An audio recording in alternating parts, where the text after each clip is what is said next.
Why?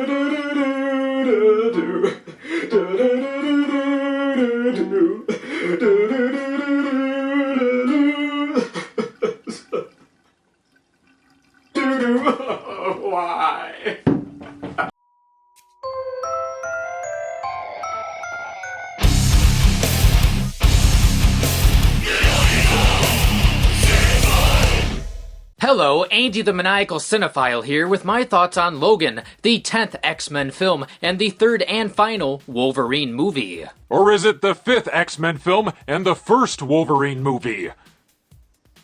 This timeline is so f***ed. The film takes inspiration from the comic book Old Man Logan and is co-written and directed by James Mangold. James Mangold also directed Walk the Line.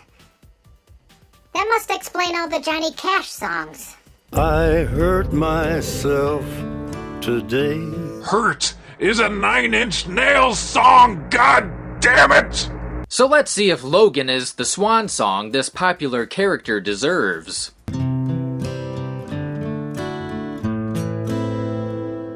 The year is 2029 and the X-Men are no more. In fact, all of the mutants have been wiped out. A broken down, dispirited Logan is drinking his pain away in a hideout near the Mexican border. 2029?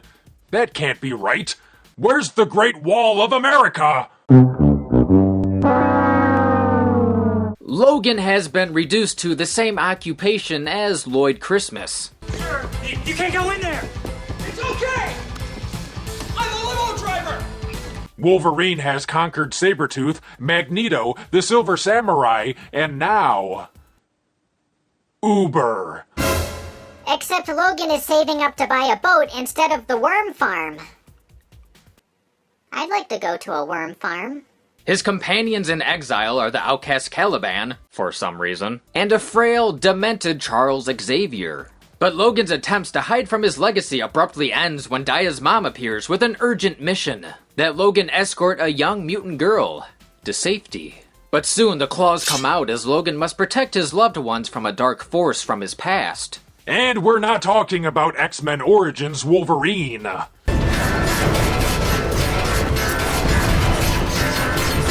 Those were some dark days.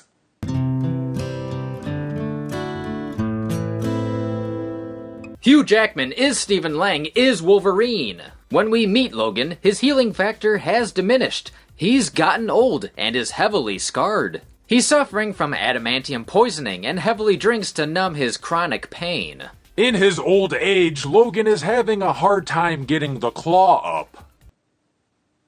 No, really. Despite being in some mediocre X-Men films, Hugh Jackman has always shined as Wolverine. This is probably his best performance as the character, and it's emotional. Professor X is the world's most powerful telepath, but his powers have become unstable, and at times he doesn't remember Logan. Charles is a danger to those around him, and Logan watches over him and keeps him heavily medicated. Well, the diapers aren't going to change themselves.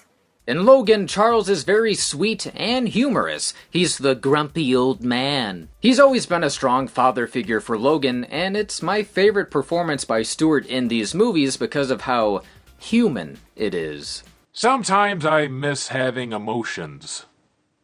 Meh. Laura, aka X-23, is a mysterious young mutant who is very much like Logan. She's hitting on Cyclops' girl? So the company Transigen retrieved some of Logan's blood at the end of X-Men Apocalypse and made a clone baby. Laura is a silent badass, kind of like Eleven, but also extremely violent like Hit Girl. I feel sorry for the guy who pressures her into prom night poontang. Daphne Keane is a gifted actress and killed it as Wolverine's daughter. Move over, Stallone and Schwarzenegger. 11-year-old girls are the modern action hero. She's a chip off the old adamantium. Come on. I don't know what is more upsetting, that Quicksilver died in the Avengers, or that he now works at the Minute Mart.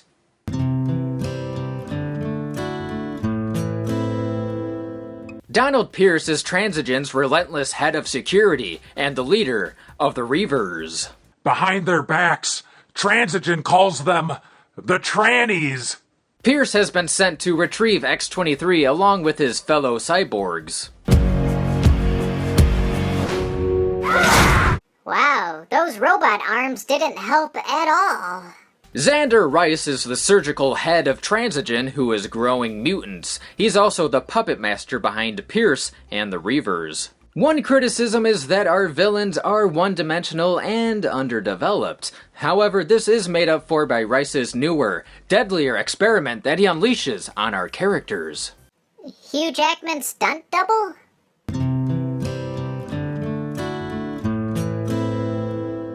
Hugh Jackman is hanging up the claws after 17 years, and I'll always admire his dedication to the character. Hell, he took a pay cut so the film would get its R rating. Wait a minute, you mean I can get paid to stab people?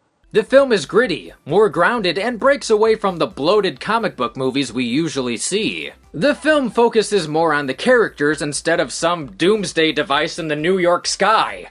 Unlike other comic book movies, there was an element of danger and risk. I actually feared for our characters' lives. Is it faithful to the Old Man Logan comics? It's Fox, so of course not. But if it were, it would feature the Hulk and his cousin the She-Hulk's incest babies. I'm not making that up. You wouldn't like me when I'm derpy.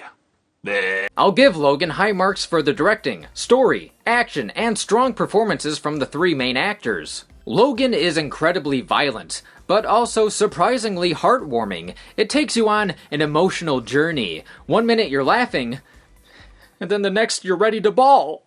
Women around us in the theater were weeping. But popcorn also gives us gas. Another criticism would be these changes in tone. Sometimes an emotional scene doesn't play out as strong because Logan is comically hitting a truck with a shovel. I'm trying to cry here and you're making me laugh. I would also like some more backstory on what the hell happened to all the mutants because very little time was given to that. Okay, so all your heroes are dead and go! Wait, what? Mystique is dead? Oh, thank God. We also finally got to see Wolverine in the classic suit via an X-Men comic. Maybe a quarter of it happened, and not like this. Breaking the fourth wall? Deadpool would be proud. I don't think Fox could have come up with a more perfect, emotional, and beautiful way of saying goodbye to these characters. Logan is easily my favorite of the X-Men movies, so would I recommend seeing it? Yes. Oh, thank God.